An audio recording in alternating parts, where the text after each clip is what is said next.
You guys remember how in vanilla SMT5, Idun was generally considered the best demon for a playthrough because she could heal and raise everyone's stats in one action?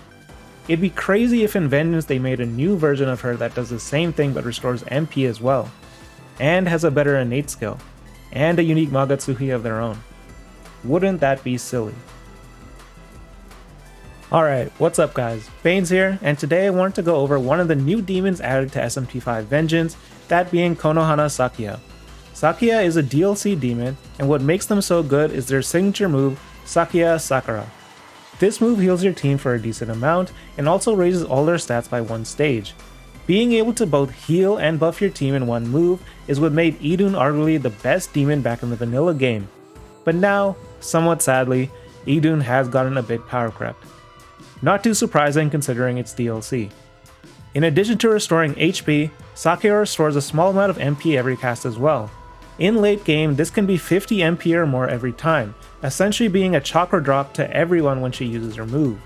Additionally, her innate skill doubles the HP and MP recovery of her move if allies are at +1 in all stats when she uses it.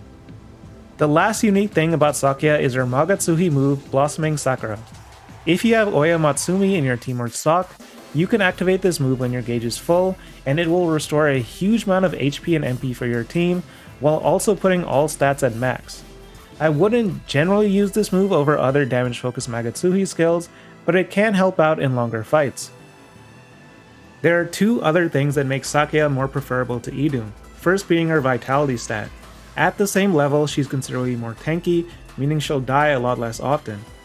The second is her being of the Kanitsu race, meaning she can be used with Beelzebub. Beelzebub is a very late game demon, but they are one of the best debuffers in the game. This is because their innate skill allows them to reduce stats by 2 stages if there are no Herald, Lady, Megami, or Femme demons in the team. Literally a racist passive. This rules out Idun because she is of the Megami race, but Sakuya being Kanitsu gives her a pass. Now with all that said, Sakuya does have one major downside, and that is MP consumption. Despite restoring some herself, her signature move costs a ton of MP, and this can be particularly noticeable mid-game when you first get her. But there are ways to mitigate this, which I'll go over in the following sections. Now, as much as I've praised Sakuya, if you don't have the DLC, don't feel pressured to get it if you don't want to. You can beat all the game's content without her, even on the hardest difficulties. Now, like and subscribe if this video ends up being helpful, and let's go to the next section. In terms of mid-game build, there actually isn't too much to do. You're generally only going to be working with 6 skill slots at this point, and you want to keep most of Sakuya's learned moves. Her signature move is obvious, and Bowl of Hygeia almost doubles your healing effectiveness and allows you to heal 30% above your character's HP. Heal Pleroma, Great Mana Spring, and Augidine are all worth keeping at this point. The only move I would add to this build is Boon Boost, which extends your buffs by 1 turn, and this does work with Sakuya's signature move. Only needing to cast her move once every 4 turns instead of 3 will reduce MP consumption quite a bit. Boon Boost can be found on the Aogami Type B Essence at this location in Canon of Vengeance, southwest of the Tennozu teleport in Shinagawa. Even if you pick this up before, Aogami Essences respawn fairly quickly. In Canon of Creation, it's hard to get Boon Boost because Essences around this level have it as their last slot, so you could consider the fusion path on screen to get it onto Sakuya. Another way to save MP at this stage would be using a Healing Sutra to increase Sakuya's skill potential, reducing the MP cost of her move down to 107. These can be found by Navigator demons. Beyond this, there aren't that many ways to restore MP at this point, so if you're in a pinch, feel free to use your unique Magatsuhi if you need to. You could add something like Resist Elec to this build, which you can find on the Hare of Inaba Essence if you're playing on the Vengeance route. But at this point in the game, I generally ran Hayatoro for taunt and redirection, so Sakuya's one weakness didn't affect me too much, and there weren't any skills I really wanted to replace yet. Now I'll be showing the build I'm currently using in the late game.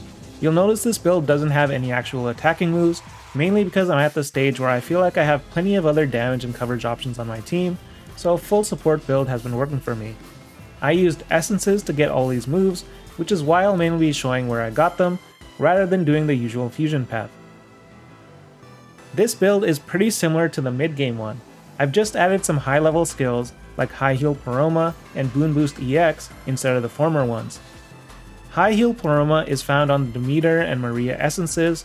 For Demeter, you'll need to complete her string of quests ending with a plot revealed, while Maria is a Law Path exclusive demon. Boon Boost EX is on the Beelzebub and Shiva essences, and you're able to get one free Beelzebub essence when exploring the final area of the game. If you're using Sakuya's move often enough, or are in a fight where there's a lot of Dekaja, you may not need Boon Boost, but for now, I've been keeping it. Null Elec is here to patch up Sakuya's weakness, and you can find it on the Fafnir essence. There are plenty of them in Area 4.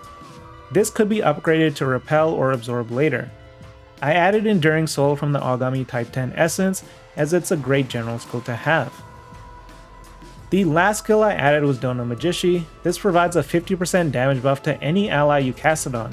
Since I ran a magic build on Nahobino for this playthrough, this was the one I used.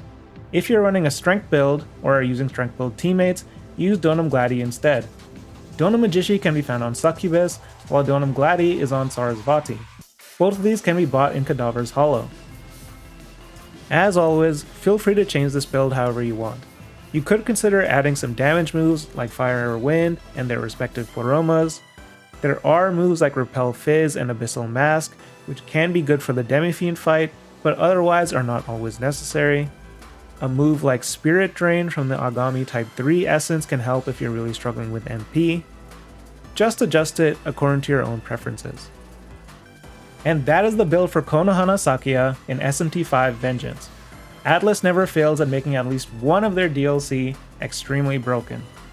Hope you guys have been enjoying the game so far. I wasn't able to play during the first week due to IRL stuff, but now I can finally make videos again. So drop any other demon names that you'd like to see builds for. Till then, peace.